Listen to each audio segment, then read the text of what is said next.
하나님이 사랑하시는 비산동교회 성도님들, 지난 하루 동안 평안하셨습니까? 오늘 우리에게 주시는 하나님의 말씀은 마가복음 12장 13절에서 17절까지입니다.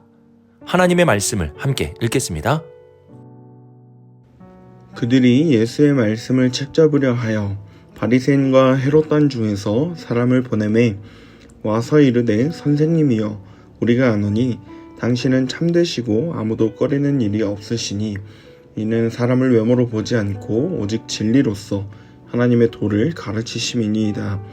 가이사에게 세금을 바치는 것이 옳으니이까 옳지 아니하니이까 우리가 바치리이까 말리이까 한데, 예수께서 그 외식함을 아시고 이르시되, 어찌하여 나를 시험하느냐? 데나리온 하나를 가져다가 내게 보이라 하시니, 가져왔거늘 예수께서 이르시되, 이 형상과 이 글이 누구의 것이냐? 이르되, 가이사의 것이니이다. 이에 예수께서 이르시되, 가이사의 것은 가이사에게, 하나님의 것은 하나님께 바치라 하시니, 그들이 예수께 대하여 매우 놀랍게 여기더라. 아멘. 기도하겠습니다. 사랑이 많으신 하나님 아버지, 주님의 사랑으로 오늘도 우리에게 말씀하여 주심에 감사드립니다. 사랑의 말씀을 듣고 서로 사랑하며 살아가는 복된 하루가 되게 하여 주옵소서. 오늘도 주님의 사랑으로 딱딱한 우리의 마음을 녹여주시고 그 부드러운 마음으로 주님의 말씀대로 살게 하옵소서. 이 모든 말씀 우리 주 예수 그리스도의 이름으로 기도드립니다. 아멘.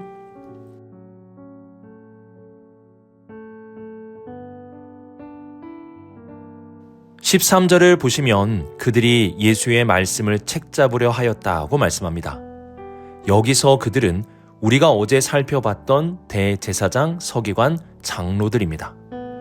이들은 자신들이 가지고 있는 지혜로 예수님을 넘어뜨릴 수 없었기에 다른 사람들을 예수님께 보내게 됩니다.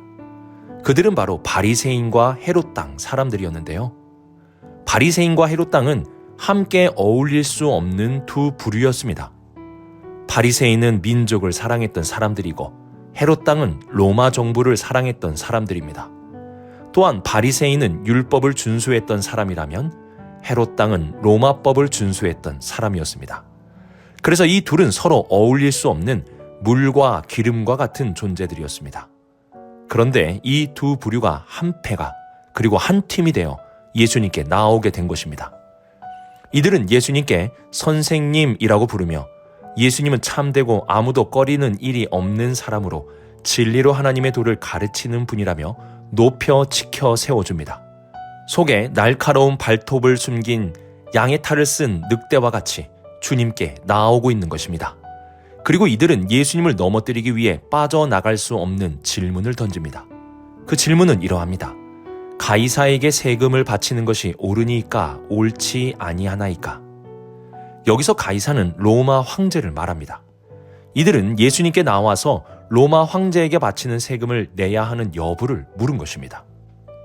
예수님이 사역하시기 전 AD 6년경에 예수님의 고향 갈릴리에 유다라는 사람이 로마에 내는 세금 거부 운동을 펼치게 되었습니다. 유다가 세금 거부 운동을 펼친 이유는 세금이 과중했기 때문도 있었지만, 그보다 이스라엘은 로마 황제의 통치를 받지 않고 하나님께 통치를 받는 백성이기에 로마 황제에게 바치는 세금을 거부한 것이라 할 수 있습니다.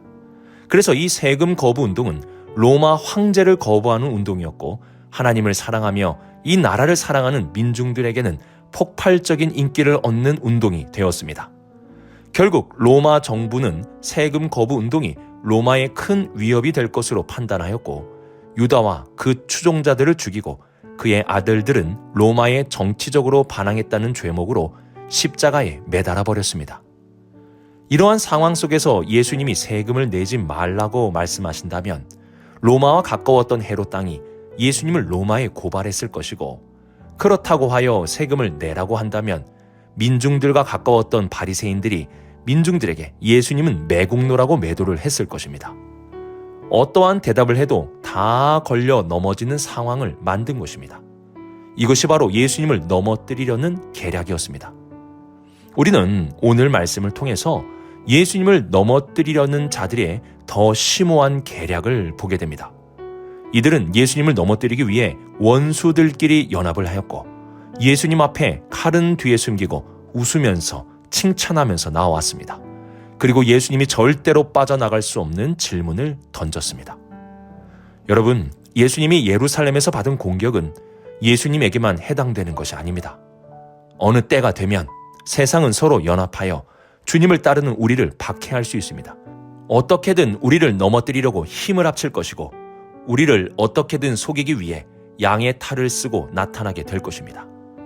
이러한 위기 상황에서 예수님은 어떻게 이겨내셨을까요? 이 상황을 어떻게 빠져나가셨을까요? 15절 중반절 보시면 주님은 이들의 외식함을 아셨다라고 말씀합니다. 위기 상황을 극복하기 위해서는 가장 먼저 위기가 있다는 것을 알아야 합니다. 지금 아무 일도 없다고 하여 앞으로 아무 일도 없는 것이 아닙니다. 주님은 늘 깨어 있으라고 말씀하셨고 베드로는 우는 사자와 같이 사탄이 두루 삼킬 자를 찾는다고 말하였습니다. 이들은 우리가 약하여지는 때, 우리가 방심하는 때 그때를 놓치지 않고 서로 연합하고 자신의 모습을 감추며 우리에게 찾아올 것입니다. 예수님을 공격한 바리새인과 헤롯 당은 없지만 그들 뒤에서 예수님을 넘어뜨리는 사탄은 지금도 우리 주변을 맴돌고 있습니다. 그러므로 우리는 이러한 위험이 있다는 것을 알고 깨어 있어야 합니다. 우리가 넘어지는 가장 큰 이유는 미혹이 크고 박해가 강하기 때문이 아니라 방심하기 때문입니다. 방심하면 그냥 넘어지는 것입니다. 예수님을 넘어뜨리기 위해 찾아온 이들의 모습을 보면서 우리에게도 위험이 있음을 알고 더욱 깨어 있을 수 있는 우리 모든 성도님들이 되시길 주님의 이름으로 축복합니다.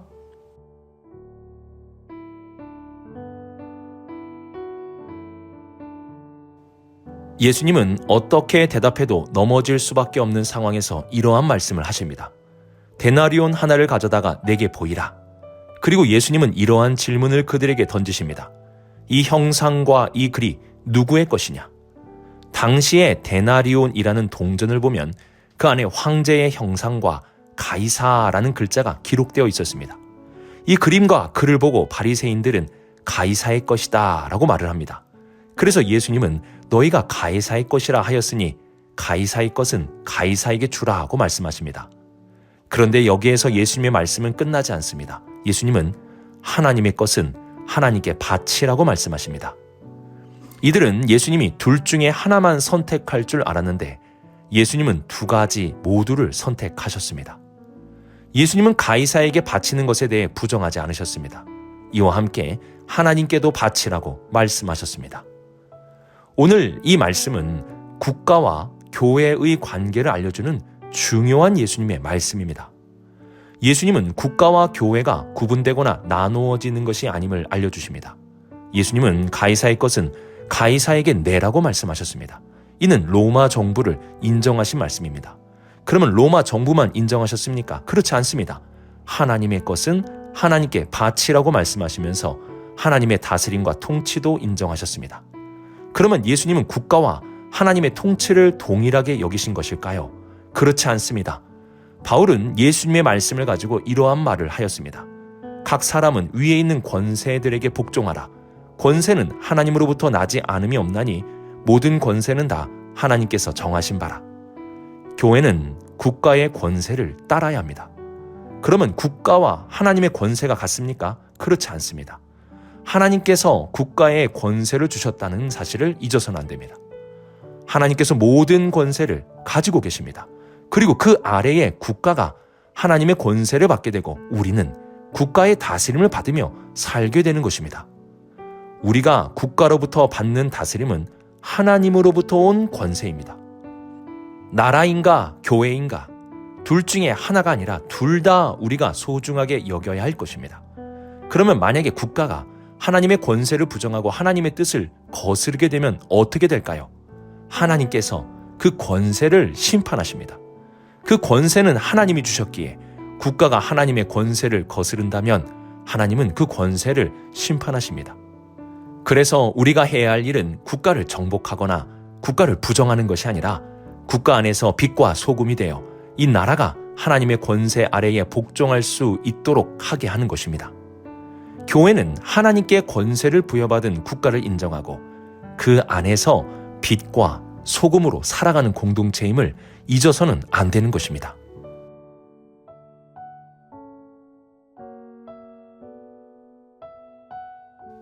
우리는 국가와 교회 둘 중에 하나만을 선택하는 것이 아닙니다.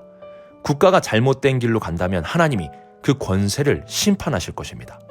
우리는 우리의 나라가 이러한 하나님의 심판을 받지 않도록 나라 안에서 빛과 소금이 되어야 하는 것입니다. 교회는 국가 아래에 있지만 그 아래에 있다는 것은 국가의 권세가 교회보다 높다는 것을 말하는 것은 아닙니다. 교회가 아래에 있는 이유는 하나님이 국가에 권세를 주셨다는 것을 인정하기 때문입니다. 그래서 정확하게 말한다면 교회는 국가 아래에 있는 하위 집단이 아니라 국가 안에 있는 국가의 빛과 소금이 되는 집단을 말하는 것입니다. 예수님은 우리가 이 세상 속에서 맛을 잃어버린다면 쓸데없어져 버려질 것이라 말씀하셨습니다. 이 나라 안에서 우리가 하나님의 빛과 하나님의 소금의 맛을 내지 않는다면 교회는 쓸데없는 사람들의 모임이 될 뿐입니다. 지금 우리나라가 많이 혼란스럽습니다. 그러면 교회는 무엇을 해야 합니까? 첫 번째로는 권세가 하나님께 있음을 인정하며 국가의 권세를 인정해야 합니다. 어떠한 결과가 나왔을 때 그 결과를 인정할 수 있어야 한다는 것입니다. 만약 나라가 부패하여 잘못된 판단을 한다면 하나님께서 그 권세를 심판하실 것입니다. 이러한 자세는 수동적인 것이 아니라 하나님에 대한 적극적인 믿음을 가진 자세입니다. 그리고 우리는 나라가 어둠에 방황하거나 썩지 않도록 선한 행동을 통하여 이 세상의 빛과 소금이 되어야 합니다.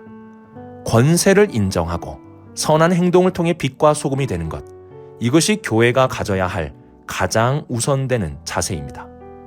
주님은 둘 중에 하나가 아니라 둘 다를 선택하셨습니다. 이것이 바로 우리가 가져야 할 국가와 교회의 모습입니다. 오늘의 말씀을 묵상하며 사탄이 우리를 넘어뜨리기 위해 심오한 계략을 펼칠 것이라는 사실을 알고 계셔야 합니다. 알고 주의하면 넘어지지 않고 모르고 방심하면 넘어지는 것입니다. 이와 함께 교회는 하나님의 권세를 부여받은 국가를 인정하고 그 안에서 빛과 소금으로 살아가는 공동체임을 알아야 합니다. 이것이 우리가 이 세상 그리고 이 나라에서 부름을 받은 중요한 목적입니다. 오늘 하루 주님의 권세가 가장 높음을 인정하며 이 세상에서 선한 삶으로 빛과 소금의 역할을 감당하며 살아가는 우리 모든 성도님들이 되시길 주님의 이름으로 축복합니다. 기도하겠습니다. 사랑의 하나님 아버지, 오늘 주님의 말씀을 통해 우리를 향한 사탄의 계략이 있음을 알고 더욱 깨어있게 하옵소서. 또한 이 나라를 사랑하는 마음을 가지고 모든 권세가 하나님께 있음을 인정하고 믿음으로 살게 하옵소서. 또한 이 어두운 세상이 썩지 않도록 주님의 선한 행실을 본받아 세상의 빛과 소금으로 살게 하여 주옵소서. 이 모든 말씀 하나님의 아들 우리 주 예수 그리스도의 이름으로 기도드립니다. 아멘.